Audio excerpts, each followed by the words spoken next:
In 1990, the world witnessed a chilling testimony that would change the course of history and lead to a war that shaped the modern Middle East. A 15-year-old girl named Nayirah appeared before the U.S. Congress, recounting a horrifying scene she claimed to have witnessed in Kuwait. She spoke of Iraqi soldiers storming a hospital, pulling newborn babies from their incubators, and leaving them to die on the cold, hard floor. While I was there, I saw the Iraqi soldiers come into the hospital with guns. They took the babies out of the incubators, took the incubators, and left the children to die on the cold floor. This shocking story spread like wildfire. It was broadcast on over 700 television stations across the United States, touching the hearts of millions. Even President George H.W. Bush repeated it in his speeches, using it as a powerful justification for military action against Iraq. But here's the thing, it was all a lie. Nayirah wasn't just an ordinary Kuwaiti girl. She was the daughter of the Kuwaiti ambassador to the United States. Her testimony was part of a carefully orchestrated public relations campaign designed by a PR firm hired by the Kuwaiti government. The goal? To manipulate American public opinion and push the country into supporting the Gulf War. As the truth unraveled, it became clear that there was no evidence to support Nayirah's claims. The entire story had been fabricated, a stark reminder of how easily misinformation can lead to real-world consequences. This incident serves as a powerful cautionary tale about the dangers of propaganda and the importance of verifying facts, especially when those facts are used to justify decisions as grave as going to war. They stole the incubators and threw the babies out of the incubators. Using the daughter of the Kuwaiti ambassador, it truly is a remarkable story. Would love to hear your thoughts in the comments on this crazy conspiracy, what turned out to be true.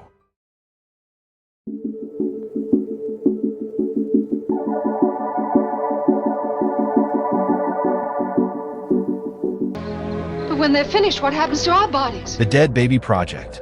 This situation sounds like something straight out of a horror movie.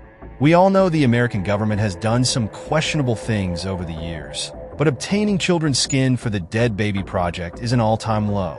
It feels like something from a sci-fi horror film. In the 1950s, the U.S. government launched a secretive research effort known as Project Sunshine, aiming to understand the effects of nuclear fallout on the human body. This initiative followed the devastating bombings of Hiroshima and Nagasaki, as concerns grew about the long-term impact of radiation exposure. The shocking truth behind Project Sunshine is that the government wasn't just studying fallout. They were collecting samples from deceased infants and children. To do this, they enlisted a global network of doctors and hospitals to harvest tissues and bones from recently deceased babies and young children. These samples were taken without the knowledge or consent of grieving families, resulting in over 1,500 unauthorized collections. This unethical practice violated the basic rights of families and highlighted a dark chapter in scientific research. The fallout from Project Sunshine left a legacy of mistrust and led to stricter ethical standards in research to ensure that such violations of human dignity would never happen again. What started as a conspiracy theory that the government was secretly stealing bodies for radioactive testing turned out to have a disturbing element of truth. For years, this dark secret remained hidden until it was eventually uncovered, revealing a shocking breach of trust and ethics. The truth of this conspiracy shattered public confidence and exposed the lengths to which the government was willing to go in the name of scientific research. The public began to learn about these activities when reports surfaced as part of a broader investigation into the U.S. government's secretive Cold War-era experiments.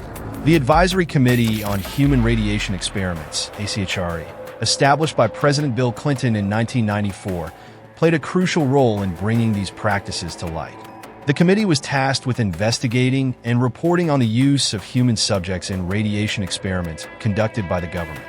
As a result of their investigation, the committee's findings were made public in 1995, revealing the full extent of Project Sunshine and its disturbing practices. This led to widespread outrage and a demand for stricter ethical standards in scientific research, ensuring that such violations of human rights would not be repeated. Why did we do this? Why did the president direct his administration to open the doors on human radiation experiments?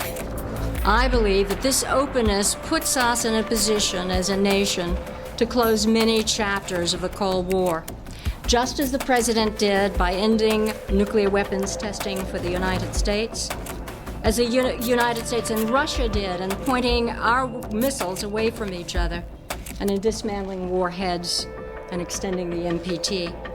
And today, another step of that openness is coming clean on the human radiation experience.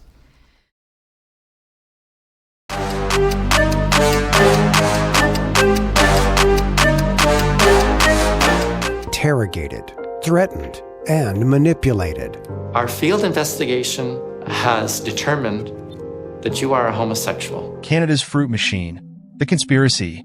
The Canada government was so paranoid about homosexuality that it developed a Gaydar machine. In the 1960s, during a time of Cold War paranoia and widespread homophobia, the Canadian government embarked on a controversial and dark mission. Fearing that homosexuals in positions of federal power were vulnerable to blackmail by Soviet spies, the government sought a way to identify and remove them from the civil service, military, and law enforcement, including the Royal Canadian Mounted Police. To achieve this, they funded a project led by Dr. Frank Robert Wake, a psychology professor at Carleton University. The goal was to develop a device that could detect homosexuality. The result was a machine that became known as the fruit machine. This device was designed to measure physiological responses, like pupil dilation and perspiration, while showing subjects erotic images, particularly those involving same-sex scenarios. The flawed idea was that these reactions could reveal a person's sexual orientation. The program was part of a broader campaign that led to the surveillance, interrogation, and dismissal of hundreds of men suspected of being gay. Over 400 individuals lost their jobs in the federal service, military, and the RCMP. As the years passed, it became clear that the fruit machine was not only scientifically baseless, but also deeply unethical. The project was eventually abandoned, leaving a lasting stain on Canada's history. In recent times, the Canadian government has acknowledged this dark chapter. In 2017, Prime Minister Justin Trudeau formally apologized to those affected, recognizing the immense harm done and offering compensation to the victims of this discriminatory campaign. And I remember telling them in one of the interviews, I said, "You can't do this." I said, "This is Canada." And he looked me in the eye and he said, "We're the military. We can do what we want." What started as an outrageous conspiracy rooted in fear is now a far cry from today's more inclusive society. In the 1960s, LGBTQ+ individuals faced government persecution and were driven out of jobs. Today, the gay rights movement has transformed society's views on sexuality, pushing for equal rights and acceptance. While there's still work to be done, the progress we've made reflects a society moving from fear and discrimination to one that increasingly embraces diversity and equality. Share your thoughts in the comments below.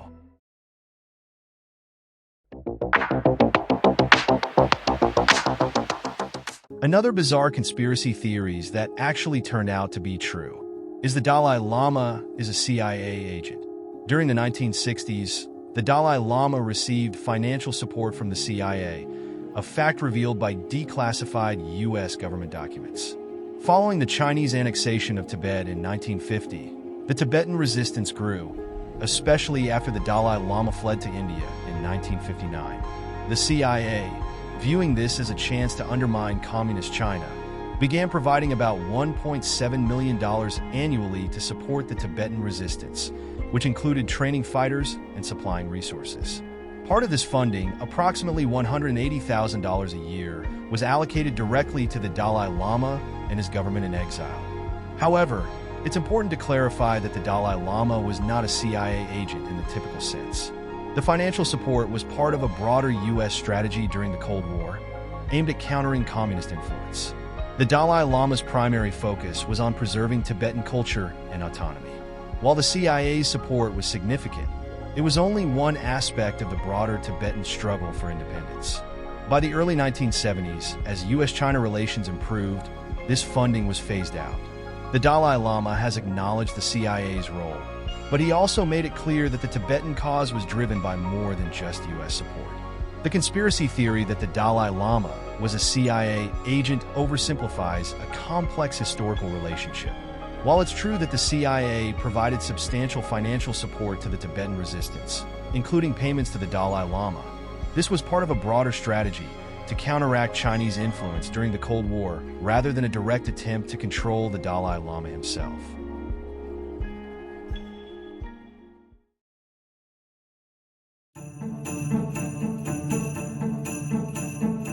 Everybody knows this conspiracy.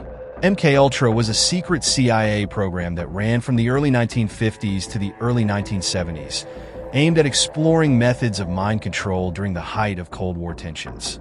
The agency sought to develop techniques for interrogation and behavior modification, often using unsuspecting individuals as test subjects. Under the direction of CIA Chief Alan Dulles and Dr. Sidney Gottlieb, MKUltra employed a variety of extreme methods, including the administration of LSD and other hallucinogenic drugs, hypnosis, and even electroshock therapy. These experiments were conducted in hospitals, prisons, universities, and even private homes, often without the subject's consent. One of the most infamous cases involved Frank Olson, a CIA scientist who was allegedly given LSD without his knowledge and later died under mysterious circumstances. Other notable figures, like author Ken Kesey, volunteered for the experiments and were profoundly affected by their experiences. The existence of MKUltra remained hidden until the 1970s when a Senate investigation uncovered the program's details. In an effort to cover up the extent of the abuse, many of the program's files were destroyed in 1973.